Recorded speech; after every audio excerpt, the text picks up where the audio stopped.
Saya Fitriani, saya adalah mahasiswa PPG jurusan akuntansi dari Universitas Negeri Medan. Pada kesempatan kali ini saya akan menampilkan video pembelajaran dengan menggunakan model pembelajaran problem based learning. Selamat menyaksikan.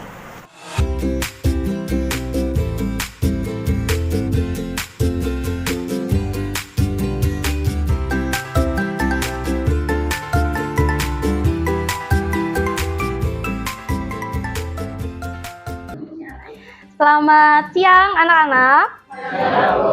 Apa kabar? Baik, baik ya. Nah, sebelum mulai kita berdoa terlebih dahulu ya. Siap, berdoa mulai.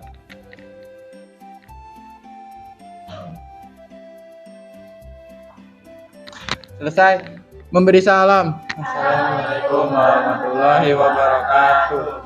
Waalaikumsalam warahmatullahi wabarakatuh. Baiklah, kita sama-sama menyanyikan lagu Indonesia Raya terlebih dahulu ya. Kalian boleh berdiri.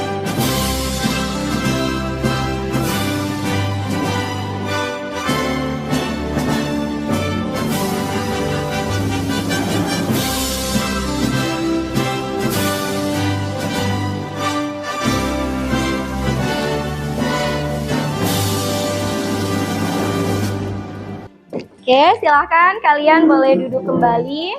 Sebelum kita mulai, Ibu akan cek dulu kehadiran kalian. Nanti yang Ibu sebutkan namanya, silahkan kalian bilang hadir. Dini, Heti, oh Heti sakit. Ya, Milda juga izin ya, karena mamanya sakit. Naifa, Pendi, Resti, Riana dan Riani, Rosmanda, adakah yang masih ingat kemarin apa sih materi yang kita pelajari? Pertemuan sebelumnya kami mempelajari materi jenis dan karakteristik aset tidak berwujud. Nah, betul sekali ya, Apri. Jadi sebelumnya itu kita mempelajari materi jenis dan karakteristik aset berwujud. Dan hari ini pun kita masih di materi aset tidak berwujud ya. Jadi, materi yang akan kita pelajari hari ini masih di materi aset tidak berwujud. Nanti kalau ada hal-hal penting boleh kalian catat ya. Nah, jadi di sini KI-nya atau kompetensi dasar, kemudian ada IPK-nya itu masih sama dengan yang kemarin di 3.17 menganalisis aset tidak berwujud dan amortisasinya.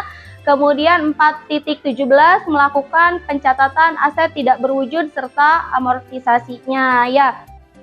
Nah, tujuan pembelajarannya kita tentu akan fokus ke poin 4 ya, 4, 5, 6 dan 7. Menghitung harga perolehan, mencatat, kemudian menghitung amortisasi dan mencatat amortisasi. Saya akan memutarkan video untuk kalian simak yang berkaitan dengan sengketa merek dagang. Ya, jadi nanti dari video yang Ibu putarkan, kalian boleh menganalisis. Ya, boleh menganalisis kenapa, apa, atau bagaimana isi dari video yang akan Ibu tampilkan. Silahkan disimak ya. Berikut 5 kasus sengketa merek dagang di Indonesia.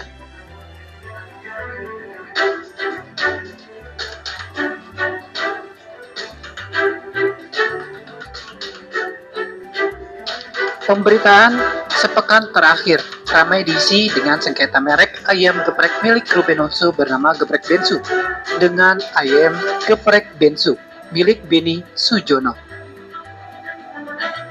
Ruben yang sempat mengajukan tuntutan ke Mahkamah Agung untuk bisa mendapatkan hak paten dari merek geprek Bensu memang harus menelan pil pahit setelah mendapat penolakan. Oke, itu ya. Tadi kalian kalau simak ada beberapa sengketa atau ada beberapa perebutan ya, rebutan hak merek dagang gitu antara beberapa perusahaan. Nah, kalau dari kalian sendiri nih, adakah yang bisa menganalisis isi dari video yang Ibu tampilkan? Video itu menampilkan beberapa sengketa merek dagang antara perusahaan lokal dan perusahaan luar negeri. Nah, betul ya. Jadi menurut Dini, video tersebut menampilkan beberapa sengketa merek dagang antara perusahaan lokal dengan perusahaan yang ada di luar negeri. Nah, kenapa hal itu bisa terjadi atau kenapa mereka bisa bersengketa? Karena beberapa merek tersebut memiliki kesamaan nama merek. Nah, betul ya. Jadi dari beberapa perusahaan, tadi kalian lihat sendiri ya, mereka itu perusahaannya berbeda, tapi ternyata mereknya benar-benar. Nah, supaya kalian lebih paham atau lebih mudah, nah saya ingin kalian mengerjakan dalam kelompok. Jadi saya sudah menyiapkan beberapa soal. Kalian sudah terima ya? Ada soalnya sudah kalian terima? Sudah. Jadi di situ Ibu sudah menyiapkan ada 2 jenis soal, 2 soal diskusi, kemudian ada 1 soal studi kasus yang nanti harus kalian kerjakan dengan menggunakan Microsoft Excel. Ya, nah untuk soal diskusinya, yang pertama Ibu ingin kalian mendiskusikan bersama kelompok kalian mengenai salah satu karakteristik dari aset tetap tidak berwujud adalah perusahaan diberikan hak-hak istimewa. Nah, analisislah menurut kalian mengapa perusahaan tersebut diberikan hak istimewa. Kemudian yang keduanya, di Indonesia seringkali terdapat kasus mengenai perebutan hak atas suatu merek dagang, seperti yang tadi Ibu tampilkan di video ya. Nah, nanti coba kalian diskusikan dengan kelompok kalian ya, menurut pendapat kalian mengapa hal itu bisa terjadi dan seberapa pentingkah hak istimewa untuk sebuah perusahaan. Tapi sebelum kalian mengerjakan, di sini Ibu punya contoh sebenarnya ya, biar kalian tidak bingung nanti kalian harus mengerjakannya seperti apa. Kalian boleh simak dulu contohnya. Ada yang mau kalian tanyain lagi nggak? Enggak, ya udah kalau tidak ada boleh kalian mulai mengerjakan ya. Silakan 20 menit waktu mengerjakannya. Nanti kalau misalnya ada hal-hal yang perlu kalian tanyakan, boleh ya.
Kelompok siapa dulu yang mau coba mempresentasikan hasil diskusi dan juga job sheet-nya? Kelompok siapa dulu nih yang mau maju?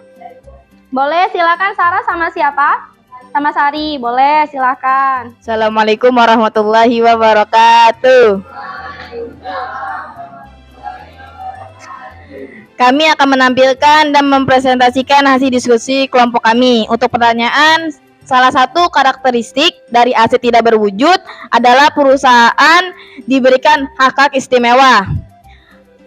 Jawaban kami adalah karena perusahaan tersebut berhasil menemukan suatu karya sebagai inovasi yang dapat berguna untuk masyarakat dan istimewa tersebut diberikan kepada perusahaan.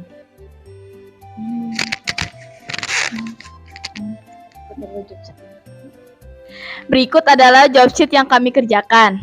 Menunjukkan ke layar.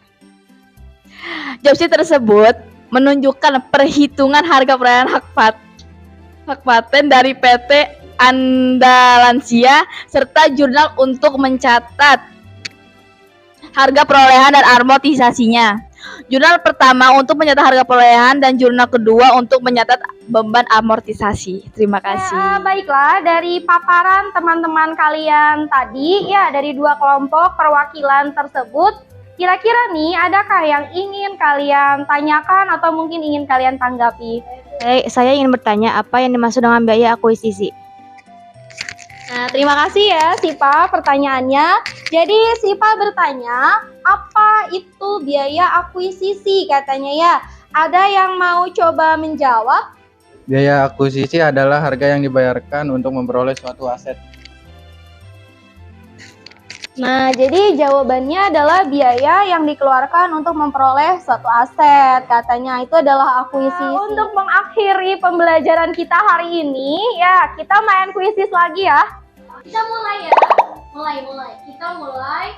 Saya buka kuisnya 5 menit ya. Jadi silahkan kalian boleh kerjakan sebaik mungkin supaya skornya kalian dapat skor yang tinggi. Oke, kita mulai ya. Stop. 1 menit lagi ya. Ya, 1 menit lagi.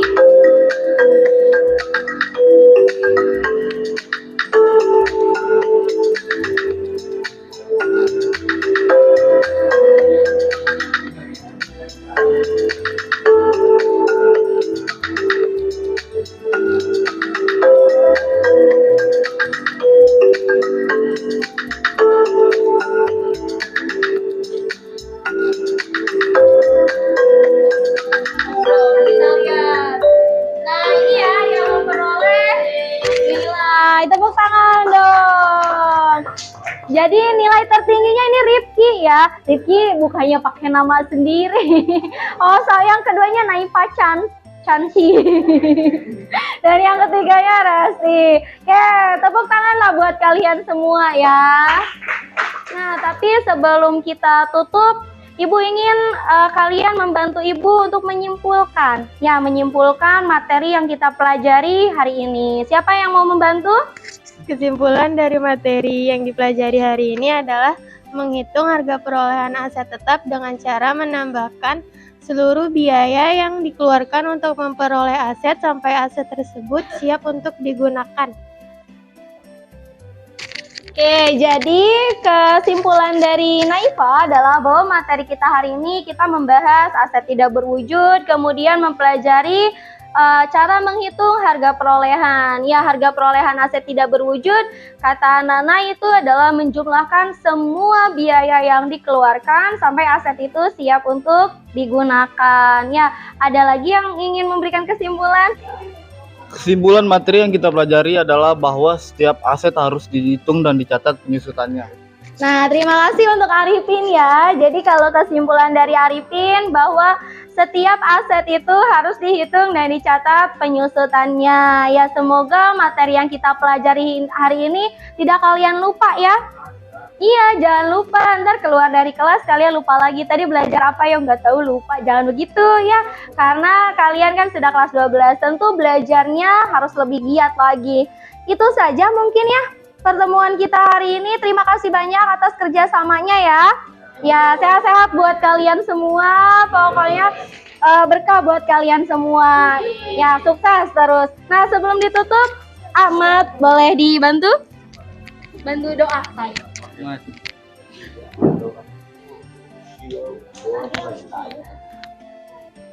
Siap. Berdoa mulai.